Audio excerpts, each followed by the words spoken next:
Assalamualaikum dan salam muafakat Johor. Nuril Akidah Abdul Razak untuk edisi Buletin Selatan 30 November 2014.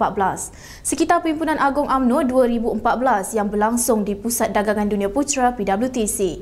UMNO Johor mencadangkan supaya dasar dan polisi ekonomi yang akan digubal oleh kerajaan mestilah berdasarkan kepada komposisi kaum dan bukan lagi kepada kuota 30% yang telah dipraktikkan selama ini.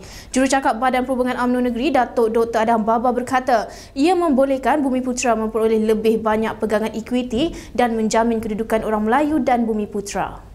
Ketika mencadangkan usul ekonomi pada persidangan UMNO 2014 semalam, beliau turut mempersoalkan kenapa Bumiputra tidak berebut atau diberi peluang bersaing dengan mereka yang diletakkan di dalam kelompok 70% yang dinikmati oleh kaum-kaum lain.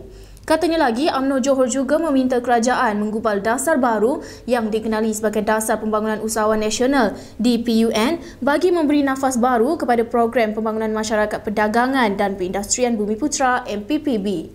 Jelas beliau, dasar itu haruslah mempunyai strategi menyeluruh bagi membantu orang Melayu mendapat akses modal dari institusi kewangan dan modal teroka. Selain itu, akses kepada pasaran domestik dan global termasuk kaedah pemasaran dalam talian serta media sosial. Orang Melayu diseru untuk berubah dari zon selesa iaitu dari memperoleh manfaat kepada satu gerakan atau perancangan. Ketua Pergerakan Puteri UMNO bahagian Aitam Nuriyati Mat Isnin berkata, ruang dan peluang ekonomi yang ada termasuk pekerjaan, pertempatan dan lain-lain perlu distruktur dengan baik bagi memastikan orang Melayu tidak ketinggalan dalam arus pembangunan. Jelasnya lagi, sekiranya penstrukturan itu dapat dilaksanakan, ia juga mampu membantu golongan muda mendapatkan pekerjaan sekaligus mengatasi masalah pengangguran. Beliau berkata demikian dalam ucapannya di persidangan Pergerakan Puteri UMNO di Pusat Dagangan Dunia Putra PWTC baru-baru ini. Dalam ucapannya itu, beliau yang mewakili Pergerakan Puteri UMNO Johor mencadangkan supaya peranan agensi-agensi yang berhadapan dengan masyarakat diperkukuh dan ditingkatkan koordinasinya. Katanya, ini berikutan terdapat segelintir masyarakat yang masih ketinggalan dan tidak tahu fungsi dan peranan kerajaan kerana wujud beberapa kekangan termasuk kerana birokrasi. Pemuda UMNO menyambut baik tindakan kerajaan negeri Johor yang menyenarai hitam 28 pemaju projek perumahan kerana gagal membina rumah mampu milik. Ketuanya Khairi Jamaluddin Abu Bakar juga menyarankan kerajaan negeri agar pemaju terbabit tidak diberikan projek baru. Tegas beliau, jangan beri mereka projek baru jika mereka tidak dapat penuhi amanah dengan membina tempat berteduh pada harga berpatutan. Khairi berkata demikian menerusi ucapan dasar pada persidangan Pergerakan Pemuda UMNO 2014 baru-baru ini. Tambahnya, tindakan ini juga wajar diperluaskan kepada semua pemaju yang gagal di seluruh negara.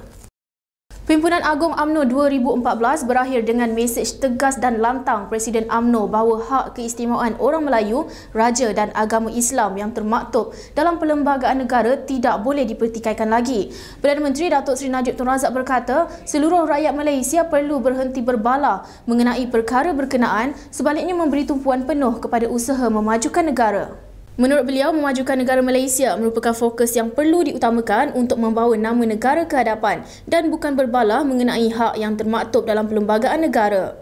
Tambah Datuk Seri Najib, atas rasa tanggungjawab bagi mengekalkan keamanan dan keharmonian negara serta menangani tindakan pihak tertentu yang mempertikaikan perlembagaan negara, maka Akta Hasutan 1948 dikekalkan. Dalam pada itu, beliau turut menemplak Pakatan Pembangkang yang disifatkan sebagai ibu segala rasuah kerana cuba menawarkan sejumlah wang yang besar kepada seorang pemimpin UMNO untuk membawa anggota Parlimen BN menyertai pembangkang pada 2008. Ke berita tempatan lain, 4 daripada 6 individu yang dilaporkan terlibat dalam kes samun ditahan polis apabila gagal melarikan diri selepas dikesan di kawasan Majidi semalam. Mereka yang terdiri daripada 3 lelaki dan 3 wanita sebelum itu melakukan samun ke atas seorang lelaki berusia 75 tahun di Jalan Serampang, Taman Pelangi yang terletak 3.5 km dari situ pada 6.30 pagi. Ketua Polis Daerah Johor Bahru Selatan Sulaiman Saleh dalam satu kenyataan berkata, mangsa cedera di bahagian leher dan patah tulang rusuk kanan serta kereta perodua kenarinya dilarikan. Menurut Sulaiman, apabila dikesan kereta peronda polis, suspek yang menaiki Hyundai Starex enggan berhenti apabila diarahkan berbuat demikian. Sebaliknya terus memecut laju melarikan diri.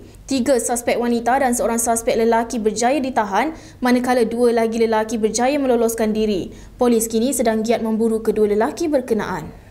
Sekian edisi Buletin Selatan hari ini. Terus layari kami untuk paparan berita menarik. Salam takzim.